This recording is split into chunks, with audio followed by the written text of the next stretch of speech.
Healthy conflict resolution to me is about being at peace within yourself and with others. It's about caring. It's about sharing. It's also about coming together and communicating effectively to understand one another, to know one another, and finding that common ground. It's not about fighting, it's not about arguing, but coming together and just knowing one another. That's what healthy conflict resolution is to me. As Aboriginal people, I think that we need to look at various different ways of moving forward. And one of those ways could be, and I think it's very important, is to listen more. We need to hear the voices of our people.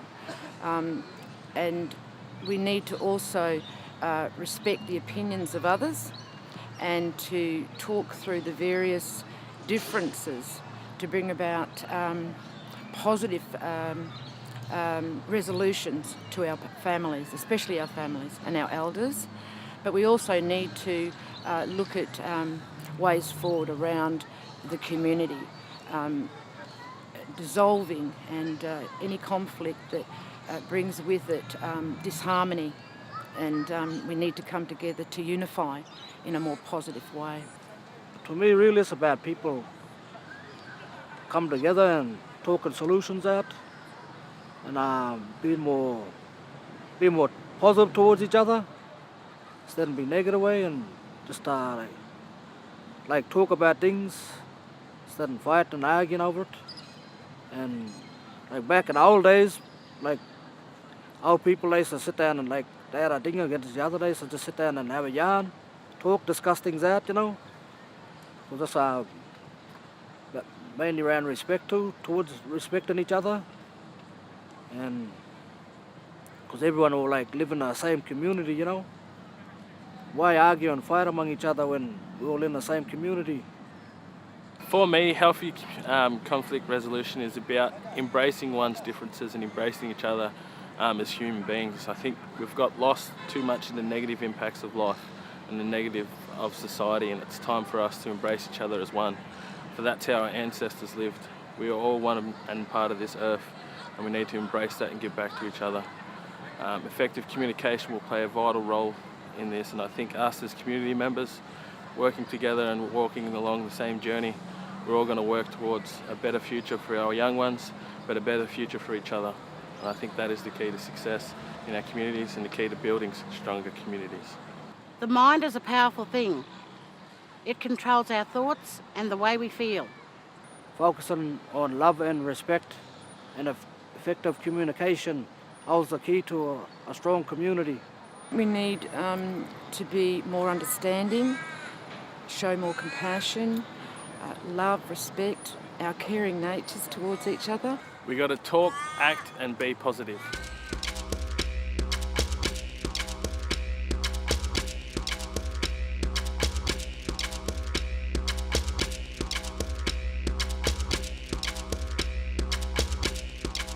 I cared so much about what other people had to say about me or what other people were thinking about me. And it got me in a real bad space. And it wasn't until an old uncle, he sat me down and he basically just said, "Boy, what other people say and think about you is none of your business. Your business is just to be the best you that you can be."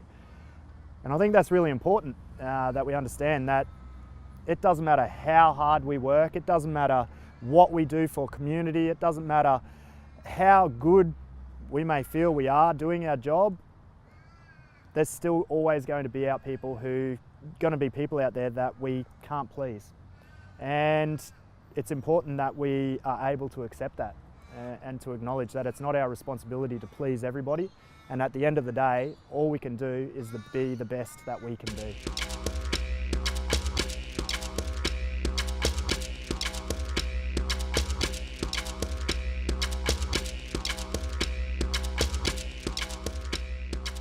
The feuding is a big thing amongst Aboriginal people, and often that can create such conflict within a community.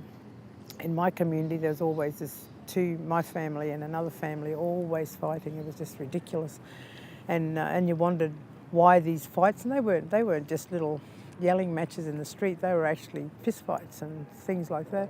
And then you're thinking, oh God, my parents went through it. My generation went through it now, and my son, our children went through it. So is it going to affect their children or the grandchildren? So what we did is that we had a big issue to deal with, and that was with Mona Mona Mission. But we couldn't move forward because of the conflict between our families. And so this one person, we spoke, and I said, I'm not fighting with you anymore. You want to fight, you can fight yourself. And then we decided.